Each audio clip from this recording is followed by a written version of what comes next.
Okay, അടുത്തൊരു question. Question ഇങ്ങനെയാണ്: find the magnitude of two forces if they are acting at right angles. Resultant is square root of 125. And if they are acting opposite to each other, then the result is same as the lesser force.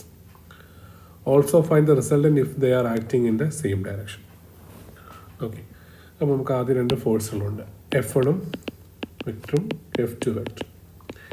ഇവർ തമ്മിൽ right angle ആണെങ്കിലുള്ള value പറഞ്ഞു. Right angle ആണെങ്കിൽ ഒരു force ഇങ്ങനെയും ഒരു force ഇങ്ങനെ ആയിരിക്കും ട്രയാംഗിളിലോ വെച്ച് നോക്കുമ്പോൾ ഉണ്ടാവാം. അങ്ങനെയാണെങ്കിൽ റിസൾട്ടൻ്റ് ഈ കാണുന്നതായിരിക്കും. ഓക്കെ, അപ്പോൾ നമ്മുടെ റിസൾട്ടിൻ്റെ ഫോർമുല നോക്കുകയാണെങ്കിൽ root of F1 square plus F2 square plus 2F1 F2 cos theta എന്നാണ്. അപ്പോൾ തീറ്റ അറിയണം. ഓക്കെ, ഇയാൾ ഇങ്ങനെയാണ് റൈറ്റ് ആംഗിൾ ആണെങ്കിൽ തീറ്റ എന്ന് പറയുന്നത് angle between these force 90 degree ആയിരിക്കും ഉണ്ടാവും. അപ്പോൾ കാൽക്കുലേറ്റർ ടൈപ്പ് ചെയ്ത് നോക്കുക, കോസ് 90 വാല്യൂ എന്ന് പറയുന്നത് 0 ആണ്. ഓക്കെ, അപ്പോൾ ഇവിടെ സബ്സ്റ്റിറ്റ്യൂട്ട് ചെയ്യാൻ ഈ ടേം അങ്ങ് പോയി കിട്ടും, ക്യാൻസൽ ആയി കിട്ടും. അപ്പോൾ R എന്ന് പറയുന്നത് സിമ്പിളായിട്ട് root of F1 square plus F2 square ആണ്.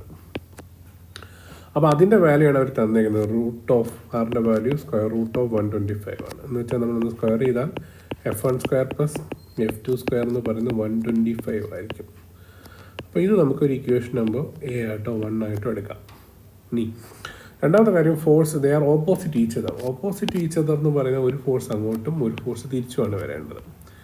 അപ്പോൾ അവർ നമ്മൾ ആംഗിൾ എന്ന് പറയുന്നത് 180 ഡിഗ്രി വരും. സെയിം ഡയറക്ഷൻ ആണെങ്കിൽ 0യും ഓപ്പോസിറ്റ് ഡയറക്ഷനിലാണെങ്കിൽ 180 ഡിഗ്രിയും വരും തീറ്റ എന്ന് പറയുന്നത്, അല്ലേ? അപ്പോൾ ഓപ്പോസിറ്റ് 180 ഡിഗ്രി ആയി. അങ്ങനെയാണെങ്കിൽ ഡെഫിനറ്റ്ലി അതിൻ്റെ റിസൾട്ട് എന്ന് പറയുന്നത് എന്താ, ലെസർ 1 ഈക്വൽ ആണ്. ഏതെങ്കിലും ഒന്ന് നമുക്ക് ഞാൻ പറയുകയാണെങ്കിൽ F2 ലെസർ ആണെന്ന് വിചാരിച്ചു, നമ്മൾ അസ്യൂം ചെയ്യാം. അപ്പോൾ വീണ്ടും റിസൾട്ടിൻ്റെ ഇക്വേഷൻ എഴുതി, square root of F1 square plus F2 square 2 into F1 into F2 into cos 180 എടുക്കണം. Cos 180 degree. അപ്പോൾ നിങ്ങൾ കാൽക്കുലേറ്റർ അടിച്ചു നോക്കുക. കോസ് 180 ഡിഗ്രിയുടെ വാല്യൂ എന്ന് പറഞ്ഞാൽ -1 ആണ്. അപ്പോൾ R എന്ന് പറയുന്നത് ഏതെങ്കിലും ഒന്ന് ലെസറാണ്. ഞാൻ F2 ലെസറാണെന്ന് എഴുതാം. അപ്പോൾ F2 സ്ക്വയർ എടുത്തു കഴിഞ്ഞാൽ നമുക്ക് എന്ത് കിട്ടും? F1 square plus F2 square -1 multiply -2 F1 F2 കിട്ടും. വേണമെങ്കിൽ F2 സ്ക്വയർ ക്യാൻസൽ ചെയ്യാം. അപ്പോൾ F1 ഇങ്ങപ്പുറം കൊണ്ടുവന്നാൽ F1 square is equal to 2 F1 F2 എന്ന് കിട്ടും. അപ്പോൾ ഒരു F1 വേണമെങ്കിൽ കട്ട് ചെയ്ത് കളയാം. സോ നമുക്ക് കിട്ടും F1 will be equal to 2 F2. This ആണ് അടുത്ത ഇക്വേഷൻ B. രണ്ട് ഇക്വേഷൻ കിട്ടും. അപ്പോൾ ഈ റിലേഷനോടെ കണക്ട് ചെയ്ത് നമുക്കൊന്ന് കണ്ടുപിടിച്ച് നോക്കാം. ഞാൻ എന്ത് ചെയ്യാൻ പോവാം, B എന്ന് പറയുന്ന ഇക്വേഷൻ എയിലേക്ക് കൊണ്ടുപോകാൻ പോവാണ്.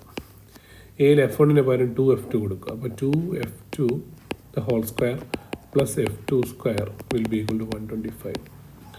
ഓക്കെ, 2ൻ്റെ സ്ക്വയർ 4 ആകുമ്പോൾ 4 F2 square plus F2 square എന്ന് പറയുമ്പോഴത്തേക്ക് നമുക്ക് 5 F2 സ്ക്വയർ ആയി മാറും. 125 ആണ്. അപ്പോൾ 5 F2 സ്ക്വയർ എടുത്തു കഴിഞ്ഞാൽ നമുക്ക് 125 കിട്ടി. അപ്പോൾ 5 125 കിട്ടി, നമുക്കറിയാം 25 കിട്ടും.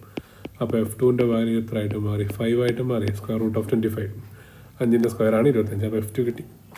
അങ്ങനെയാണെങ്കിൽ F1 ഇവിടെ പറഞ്ഞിട്ടുണ്ട്, F1 ഈസ് 2 ടൈംസ് F2 അല്ലേ? F2 എന്ന് പറയുന്നത് ഡബിൾ എടുത്താൽ മതി. 2 ഇൻറ്റു 5 10 ന്യൂട്ടൺ കിട്ടും. അപ്പോൾ ഇത് രണ്ട് ഫോഴ്സസ്. ഇനി അവർ ഒരു കാര്യം കൂടെ ചോദിച്ചിട്ടുണ്ട് finally, if they are acting in the same direction what is a magnitude. Same ഡയറക്ഷനിലാണെങ്കിൽ ഇയാളും ഒരുമിച്ച് വരും, ഒരേ ഡയറക്ഷനിൽ വരികയാണ്. അപ്പോൾ തീറ്റയുടെ വാല്യൂ 0 ആയി. അപ്പോൾ റിസൾട്ടിൻ്റെ R is equal to root of 5ൻ്റെ സ്ക്വയർ പ്ലസ് 10ൻ്റെ square plus 2 into 5 into 10 into cos 0. Cos 0യുടെ വാല്യൂ 1 ആണ് കേട്ടോ.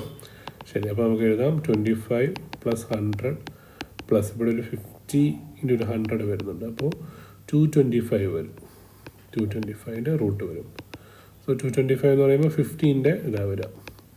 അല്ലെങ്കിൽ ഇതിങ്ങനെ ചുമ്മാ ആഡ് ചെയ്താലും മതി. 10ഉം 5ഉം ഒരേ ഡയറക്ഷനിലേ വരിക. അപ്പോൾ ആഡ് ചെയ്താൽ തന്നെ നമുക്ക് ആൻസർ കിട്ടും. 15 ന്യൂട്ടൺ ആൻസർ കിട്ടും. So that's A second example.